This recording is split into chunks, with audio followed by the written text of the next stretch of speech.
J'ai ouvert l'enveloppe d'une main tremblante. Et les mots du notaire m'ont frappé comme un coup de poignard. Benjamin, mon frère aîné, m'avait légué toute sa fortune. Lui qui m'avait chassé de notre maison familiale il y a 15 ans. Me laissant seul face à un monde qui ne voulait pas de moi.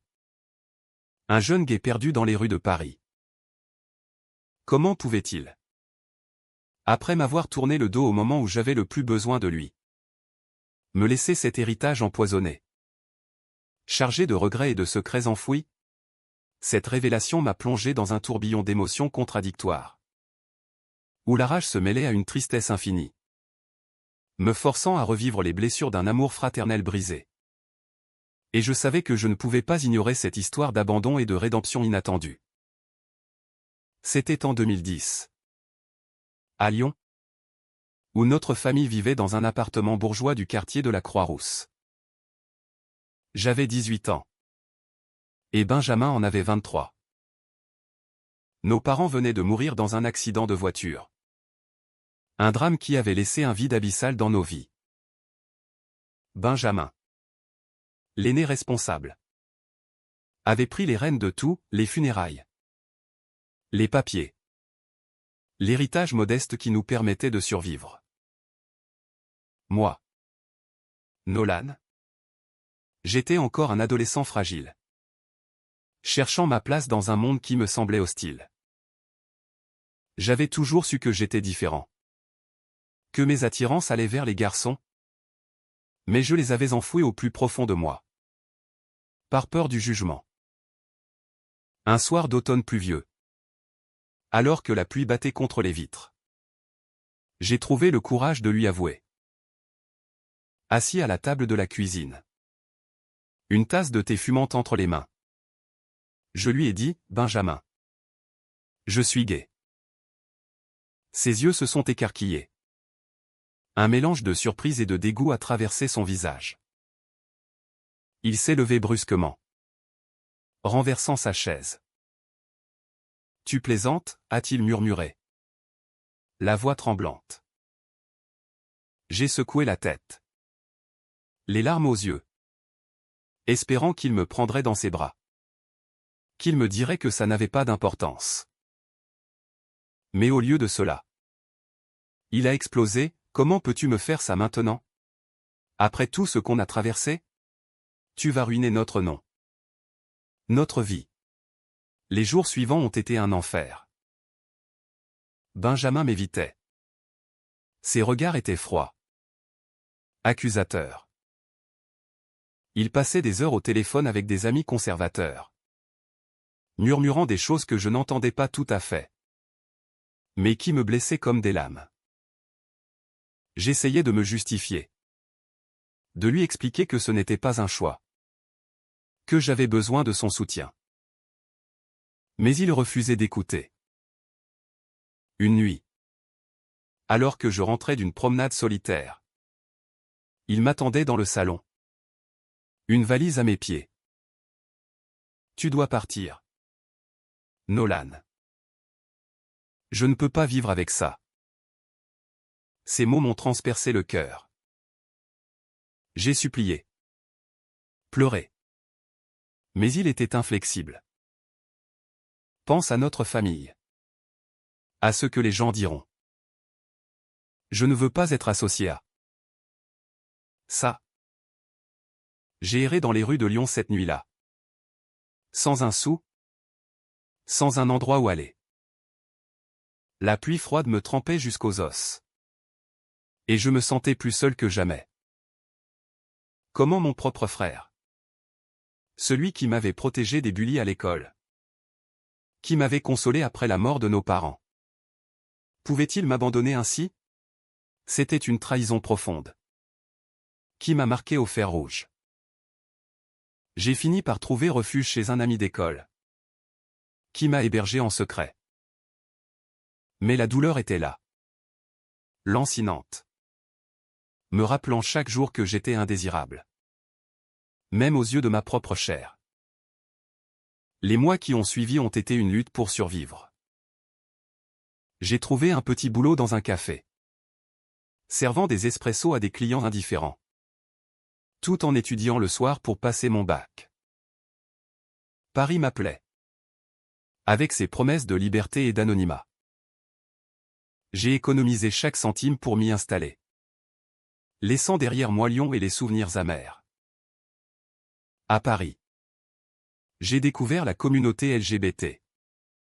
Des bars cachés dans le Marais où je me sentais enfin accepté. C'est là que j'ai rencontré Antoine. Un artiste peintre de 22 ans.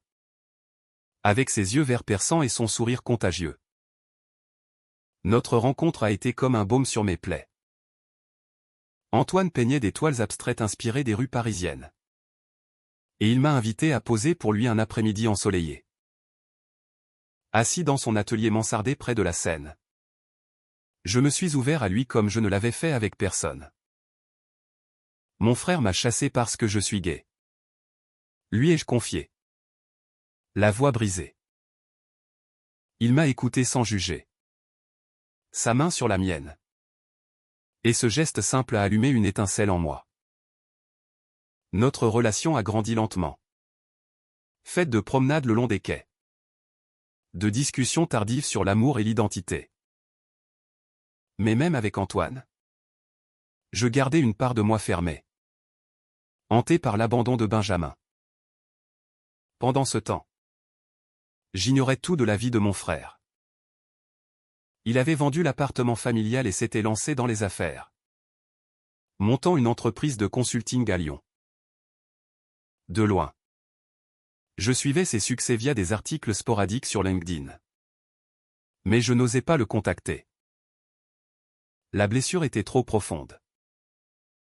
15 ans plus tard. J'avais 33 ans. Une vie stable à Paris, un job de graphiste. Un appartement cosy avec Antoine.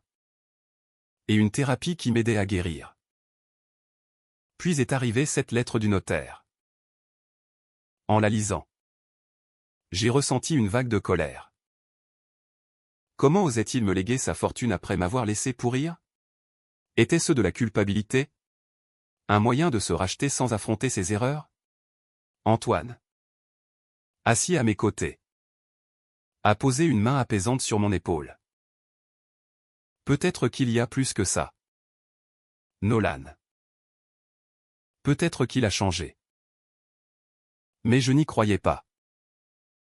J'ai décidé d'aller à Lyon pour l'enterrement. Pour affronter les fantômes du passé. À l'église. Entouré de collègues et d'amis de Benjamin. Je me sentais comme un intrus. Le prêtre parlait d'un homme généreux. Dévoué à son travail. Mais solitaire. Pas de femme. Pas d'enfant. Cela m'a intrigué. Après la cérémonie, le notaire m'a remis une boîte personnelle, des lettres. Des photos. Un journal intime. En rentrant à Paris, je les ai ouvertes. Le cœur battant. La première lettre était datée du jour de mon départ. Nolan. Je suis désolé. J'ai peur. Peur de ce que ça signifie pour moi aussi.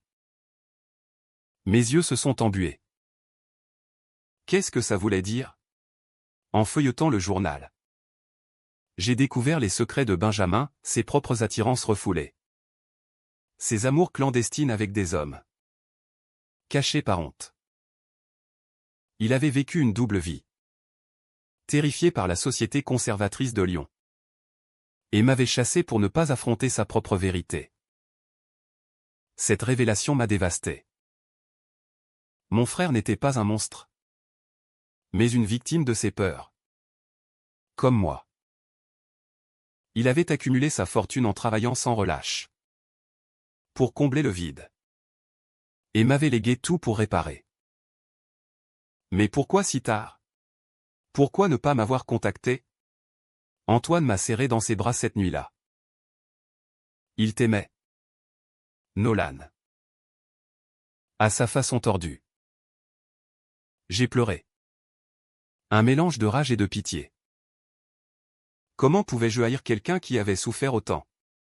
Les jours suivants ont été un tourbillon d'émotions contradictoires. J'ai relu le journal de Benjamin des dizaines de fois, cherchant des réponses dans ces mots griffonnés à la hâte. Il y décrivait ses nuits d'insomnie, ses regrets profonds après m'avoir chassé. J'ai vu Nolan partir sous la pluie. Et une partie de moi est morte ce soir-là. Avait-il écrit. Il avait suivi ma vie de loin, via des amis communs ou des recherches discrètes sur Internet. Il savait pour Antoine, pour mon job, pour mes petites victoires. Mais il n'avait jamais osé approcher, par peur du rejet. Cette découverte a rouvert des plaies que je croyais cicatrisées. J'ai commencé à douter de tout, de mon ressentiment envers lui, de ma propre force. Antoine, toujours patient, m'encourageait à explorer ses sentiments. C'est une chance de guérir, Nolan. Pas une punition. Mais la fortune des millions d'euros en actions, propriétés et comptes bancaires me pesaient comme un fardeau. Était-ce du sang sur l'argent? Un pot de vin post-mortem? J'ai décidé de retourner à Lyon pour inspecter l'appartement que Benjamin m'avait légué. Celui où nous avions grandi. En poussant la porte, une vague de nostalgie m'a submergé. Les meubles étaient les mêmes, couverts de poussière, comme figés dans le temps.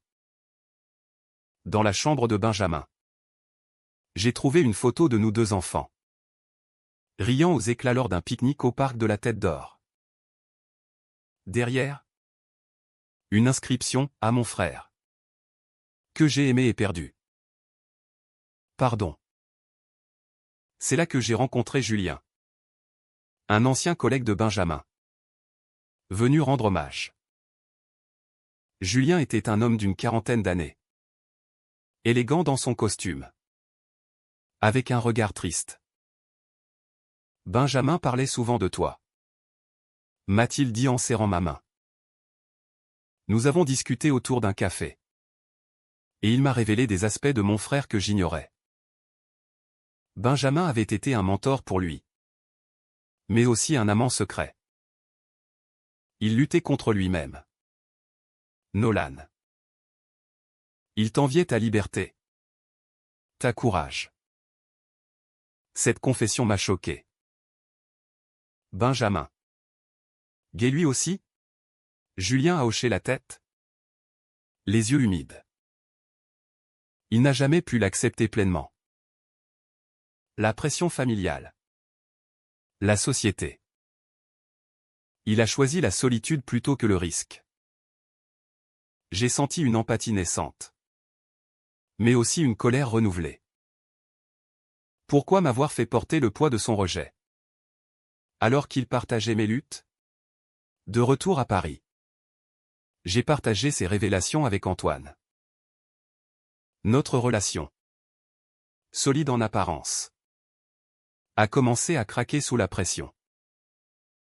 Antoine, issu d'une famille libérale, ne comprenait pas pleinement ma douleur. Tu devrais pardonner, Nolan. Pour ton bien. Mais je n'y arrivais pas. Des disputes éclataient, sur des détails anodins, masquant des frustrations plus profondes. Une nuit, après une querelle particulièrement vive, Antoine a claqué la porte, me laissant seul avec mes démons. Le lendemain, j'ai reçu un appel du notaire, il y avait une clause dans le testament. Benjamin avait stipulé que je devais rencontrer une personne spécifique avant de toucher l'héritage. Intrigué, j'ai accepté le rendez-vous. C'était à un café du Marais, avec une femme nommée Élise, une avocate que Benjamin avait consultée. Élise, une quinquagénaire aux cheveux grisonnants, m'a tendu une enveloppe scellée. Votre frère voulait que vous sachiez la vérité entière. À l'intérieur, une lettre manuscrite de Benjamin, datée de quelques mois avant sa mort. Il y confessait tout, son homosexualité refoulée depuis l'adolescence. Sa jalousie envers ma franchise. Son abandon comme un acte de lâcheté. J'ai chassé ce que je haïssais en moi. Nolan. Et je t'ai perdu pour ça. Il est révélé aussi avoir financé anonymement mes études à Paris. Via des bourses fictives. Et avoir veillé sur moi de loin. Sa fortune était le fruit de son travail acharné. Mais aussi de sa solitude auto-imposée.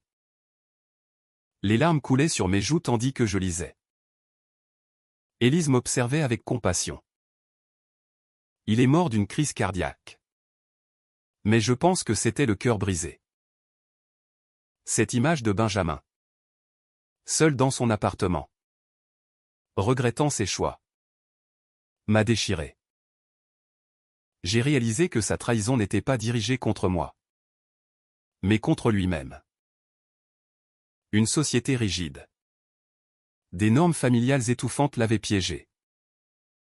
Rentré chez moi. J'ai trouvé Antoine attendant sur le pas de la porte.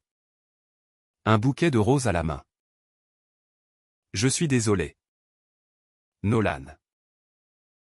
Je n'ai pas compris à quel point ça te bouleverse. Nous nous sommes réconciliés cette nuit-là. Parlant jusqu'à l'aube de nos peurs et de nos espoirs. Pour la première fois. Je me sentais prêt à pardonner. Non pour Benjamin. Mais pour moi. Pourtant. Des doutes persistaient. Que faire de cet héritage? Le refuser signifierait rejeter sa repentance, l'accepter. Avaliser son silence. J'ai consulté un thérapeute spécialisé dans les traumas familiaux. Qui m'a aidé à disséquer ses émotions. Le pardon n'efface pas la douleur. Mais il libère. M'a-t-il dit. Un week-end. Antoine et moi avons décidé de visiter la tombe de Benjamin à Lyon. Debout devant la pierre froide. J'ai déposé des fleurs et murmuré, « Je te pardonne. » Frère. Une brise légère a balayé les feuilles. Comme une réponse muette. Sur le chemin du retour. J'ai ressenti une paix fragile. Mais réelle. Cependant. Le destin avait d'autres surprises. En triant les papiers de Benjamin. J'ai découvert une correspondance avec un jeune homme nommé Lucas. Un protégé qui l'avait aidé financièrement. Lucas. Gai et sans famille. Vivait à Marseille. Benjamin l'avait soutenu comme il n'avait pas pu me soutenir. Jaloux au début. J'ai contacté Lucas. Et nous avons échangé des histoires. Il m'a décrit un Benjamin généreux. Tourmenté. Qui regrettait son passé. Cette rencontre a ajouté une couche à mon deuil. Benjamin avait essayé de se racheter à travers les autres. Mais pas directement avec moi. Était-ce de la cowardise ou de la protection? Lucas m'a invité à Marseille. Et j'ai accepté. Antoine à mes côtés. À Marseille. Sous le soleil méditerranéen.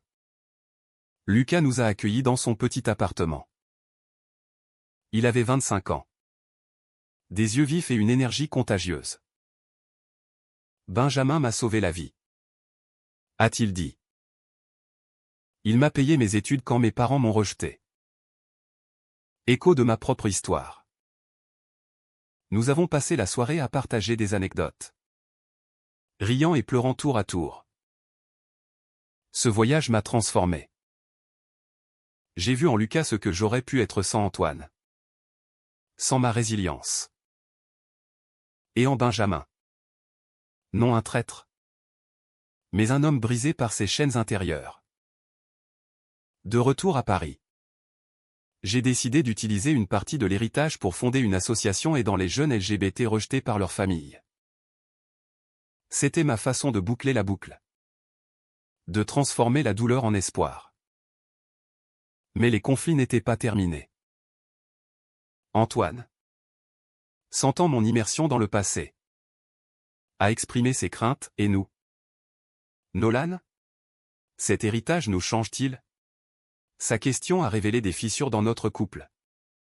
Des insécurités enfouies. Les semaines suivantes ont été marquées par une tension croissante entre Antoine et moi. L'héritage. Symbole de mon passé tourmenté. Planait comme un ombre sur notre relation. Antoine, artiste sensible, se sentait éclipsé par les fantômes de Benjamin. Tu passes plus de temps à penser à lui qu'à nous, m'a-t-il reproché un soir, alors que je triais des documentaires dans la nuit. Ces mots m'ont blessé. Car ils contenaient une vérité, j'étais obsédé par la rédemption de mon frère. Au détriment de mon présent. Nos disputes se multipliaient. Touchant des sujets profonds. Antoine me reprochait de ne pas avoir assez lutté pour réconcilier avec Benjamin de son vivant. Tu aurais pu l'appeler. Lui écrire. Criait-il. Mais comment expliquer la peur du rejet renouvelé? De mon côté. Je l'accusais de minimiser ma douleur. De venir d'un monde privilégié où l'acceptation était acquise. Tu n'as pas idée de ce que c'est que d'être chassé par ta propre famille. Un jour, la crise a éclaté. Antoine a annoncé qu'il partait pour une résidence artistique à Nice. Pour prendre du recul. Son départ m'a laissé vide. Comme un écho de l'abandon de Benjamin. Seul dans l'appartement. J'ai sombré dans une dépression. Revivant les nuits solitaires de ma jeunesse. J'ai appelé Lucas. Qui m'a écouté patiemment. L'amour vrai résiste aux tempêtes. Nolan. Donne-lui du temps. Pendant l'absence d'Antoine. J'ai plongé plus profondément dans le journal de Benjamin. J'y ai découvert des entrées sur ses tentatives avortées de me contacter, des lettres écrites mais jamais envoyées. Des voyages à Paris où il m'avait aperçu de loin sans oser approcher. Une entrée particulièrement poignante, aujourd'hui. J'ai vu Nolan avec son compagnon. Il semblait heureux. Ai-je le droit de briser ça avec mes regrets? Cette humilité posthume m'a ému. Benjamin avait choisi le silence pour me protéger. Pensant que sa présence raviverait la douleur. Était-ce noble ou égoïste? Je n'en savais rien. Mais cela humanisait son image. Pour me changer les idées. J'ai accéléré la création de l'association. J'ai nommé « Frères d'âme ». En hommage à Benjamin. Avec l'aide d'Élise. L'avocate. J'ai monté les statuts. Contacté des partenaires. Les premiers dons de l'héritage ont servi à louer un local dans le Marais. Un espace d'accueil pour les jeunes en détresse. Lors de l'inauguration. Lucas est venu de Marseille. Apportant son témoignage. Grâce à des hommes comme Benjamin. J'ai survécu. Maintenant. Aidons les autres. La presse locale a couvert l'événement. Et un article a titré « De l'abandon à la rédemption, l'héritage d'un frère ». Lire mon histoire exposée m'a terrifié. Mais aussi libéré. Des messages de soutien ont afflué. De personnes partageant des expériences similaires. Pour la première fois. Je me sentais partie d'une communauté plus large. Au-delà de ma douleur personnelle. Antoine m'a appelé une semaine plus tard. La voix hésitante. J'ai vu l'article. Je suis fier de toi. Nolan. Nous avons parlé des heures. Avouant nos faiblesses. Il admettait sa jalousie envers le lien posthume avec Benjamin, j'avouais ma peur de l'abandon. Rentrons à la maison. A-t-il murmuré. Son retour a été une renaissance. Nous nous sommes promis de communiquer plus. De ne pas laisser le passé dicter notre futur. Pourtant. Un nouveau conflit a surgi. En examinant les finances de Benjamin. J'ai découvert des irrégularités, des transferts suspects vers des comptes offshore. Intrigué. J'ai engagé un détective privé. Les résultats m'ont stupéfié, Benjamin avait été impliqué dans des affaires louches. Blanchiment d'argent pour des clients douteux. Était-ce pour accumuler sa fortune rapidement? Pour financer ses aides anonymes? Cette révélation m'a plongé dans le doute. L'héritage était-il sale? Devais-je le refuser? Élise m'a conseillé, Benjamin n'était pas parfait. Nolan. Personne ne l'est. Utilise-le pour le bien. Mais la morale me tourmentait. J'ai confronté Julien, qui a avoué connaître une partie de la vérité. Il l'a fait par désespoir, pour combler son vide. Mais il a arrêté il y a des années. Cette couche de complexité a approfondi ma compréhension de Benjamin, un homme aux multiples facettes.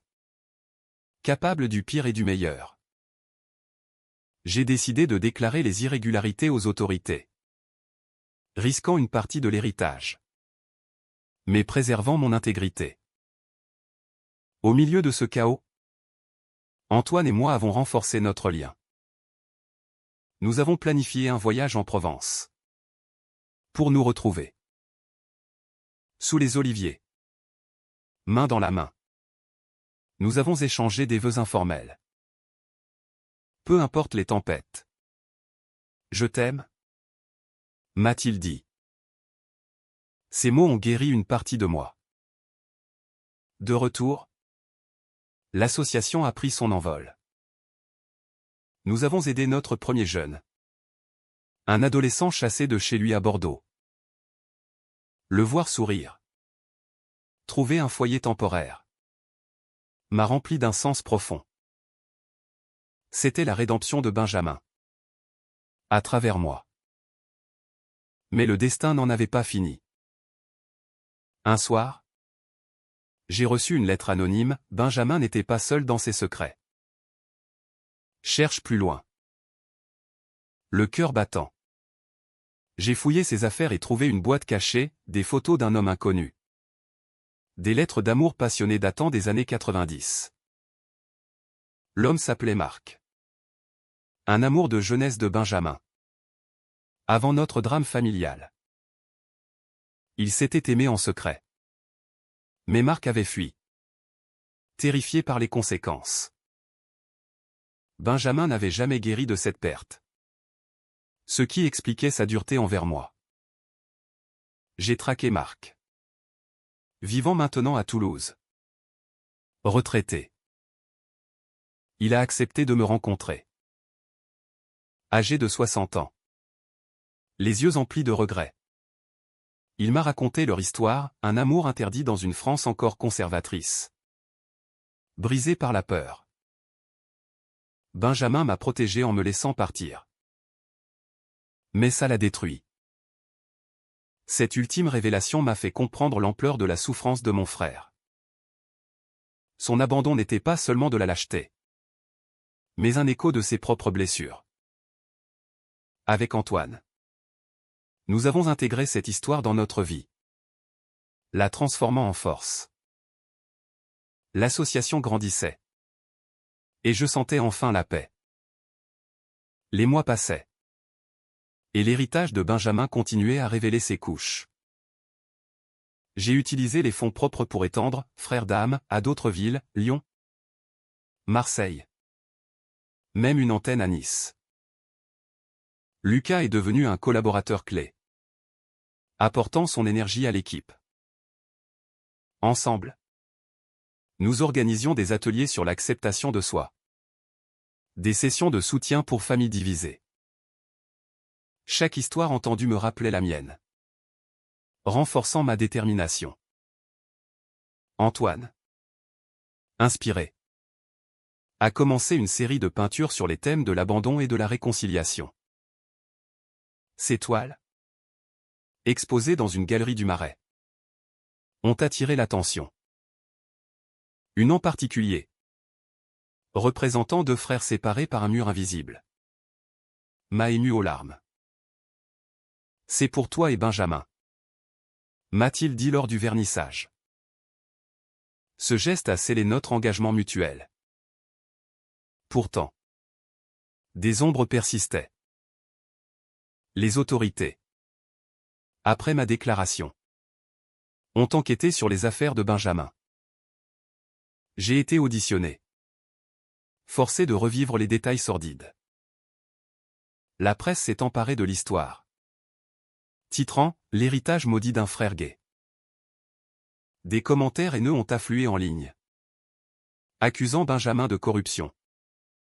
Moi d'hypocrisie.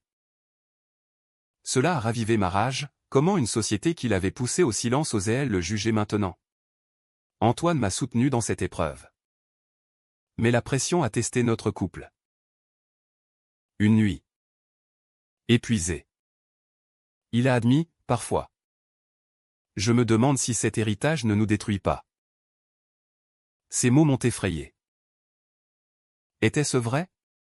Avais-je laissé le passé consumer notre avenir? Pour clarifier mes pensées, j'ai entrepris un pèlerinage solitaire, un voyage à travers la France. Visitant les lieux chers à Benjamin. À Lyon, j'ai marché dans notre ancien quartier, me rappelant nos jeux d'enfants.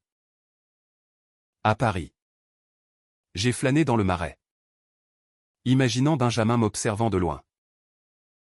À Toulouse, j'ai revu Marc, qui m'a offert des conseils sages, ne porte pas ses fardeaux. Vis ta vie. Ce voyage m'a apporté une clarté. Benjamin n'était ni saint ni démon, il était humain. Avec ses faiblesses et ses forces. Son legs était une opportunité. Pas une malédiction. De retour, j'ai surpris Antoine avec une proposition, adopter un enfant. Ou du moins commencer les démarches. Construisons notre famille. Lui ai-je dit. Ses yeux se sont illuminés. Et nous avons entamé ce chemin ensemble. Conscient des défis pour un couple gay en France. L'enquête s'est close avec une amende modeste sur l'héritage. Le reste étant légitime. Soulagé. J'ai accéléré les projets de l'association. Nous avons organisé un gala de charité, invitant des personnalités LGBT influentes. Lors de mon discours, j'ai partagé mon histoire sans filtre, l'abandon, les secrets, la rédemption. La salle a applaudi. Mais plus important, j'ai vu des larmes dans les yeux de jeunes présents, se reconnaissant en moi. Parmi eux, un adolescent nommé Théo, chassé par ses parents conservateurs. Il m'a approché après. Tremblant, votre histoire me donne espoir. Je l'ai pris sous mon aile, l'aidant à trouver un logement et un soutien psychologique. À travers Théo, je revivais ma jeunesse. Mais cette fois en sauveur. Antoine et moi avons célébré notre anniversaire avec un dîner romantique sur une péniche de la Seine. Sous les lumières de Paris. Il m'a offert une bague. Épouse-moi. Nolan. Les larmes aux yeux. J'ai accepté. Notre mariage, simple et intime, a eu lieu à la mairie du 4e arrondissement. Entouré d'amis et de Lucas. Mais le bonheur était fragile. Peu après, j'ai reçu une nouvelle choc, une demi-sœur inconnue. Issue d'une liaison de notre père. Réclamait une part de l'héritage. Sophie, une femme de 30 ans vivant à Bordeaux, avait des preuves ADN. Sa revendication a rouvert des plaies familiales. Rencontrer Sophie a été surréaliste. Elle ressemblait à Benjamin. Avec les mêmes yeux bleus. Je ne savais pas pour vous deux, a-t-elle dit. Nous avons discuté des heures, partageant des souvenirs fragmentés. Elle n'était pas hostile. Juste curieuse. Benjamin m'a contacté une fois. Mais il a reculé. Cette révélation a ajouté une dimension. Benjamin connaissait-il Sophie? Avait-il prévu de nous réunir?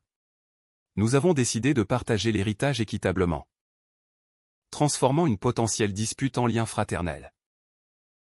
Avec Sophie, nous avons visité la tombe de Benjamin ensemble.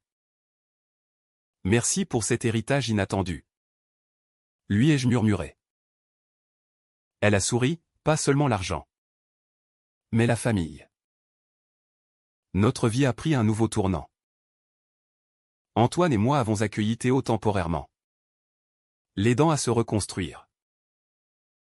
L'association prospérait, devenant une référence nationale.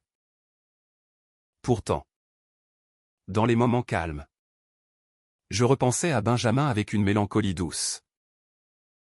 Son abandon m'avait forgé. Sa rédemption m'avait guéri. J'espérais qu'où qu'il soit, il trouvait la paix qu'il n'avait pas eue de son vivant. Les années suivantes ont apporté une stabilité bienvenue. Frères d'âme s'est étendu à l'international, avec des partenariats en Europe. J'ai écrit un livre sur mon histoire. L'héritage brisé, qui est devenu un best-seller, touchant des milliers de lecteurs. Les royalties ont alimenté l'association, bouclant le cercle. Antoine et moi avons adopté un petit garçon, Ethan, un orphelin de 5 ans. Sa présence a rempli notre maison de joie, nous apprenant la résilience quotidienne. Voir Ethan grandir, libre de préjugés, était la plus belle revanche sur le passé. Sophie est devenue une sœur proche, visitant souvent Paris avec sa famille. Ensemble, nous honorions la mémoire de Benjamin, transformant ses erreurs en leçons. Mais la vie, imprévisible, a apporté un dernier twist. Lors d'un voyage à Lyon pour un événement de l'association, j'ai rencontré un vieil ami de Benjamin, qui m'a remis une vidéo enregistrée peu avant sa mort. Assis seul dans son bureau, Benjamin regardait la caméra, les yeux rougis. Nolan, si tu vois ça, sache que je t'ai toujours aimé. Mon abandon était ma plus grande erreur, née de ma propre peur. Utilise cet héritage pour être heureux, pour aider les autres comme je n'ai pas pu t'aider. Pardon? Mon frère. Cette vidéo m'a brisé et reconstruit. J'ai pleuré seul, puis partagé avec Antoine. Il t'a aimé, à sa manière. Ensemble, nous avons décidé de projeter la vidéo lors d'un gala, pour inspirer. Le gala a été un succès émouvant. Des dons ont afflué. Et Théo, maintenant adulte, a pris la parole grâce à Nolan et Benjamin. J'ai trouvé ma voix. Son témoignage a scellé la rédemption. Aujourd'hui, à 40 ans, je regarde en arrière avec gratitude. L'abandon de Benjamin m'a poussé à la force, son héritage, à la générosité. Avec Antoine, Ethan, Sophie et Lucas, j'ai une famille choisie, plus forte que les liens du sang. Paris, avec ses rues éternelles, est témoin de mon voyage. Sous le pont où Antoine et moi nous sommes embrassés pour la première fois, je murmure souvent « Merci, Benjamin ». La scène coule, emportant les regrets, laissant l'espoir. La vie continue, riche de ses drames et de ses beautés. Et dans ce monde imparfait, l'amour triomphe, même tardivement.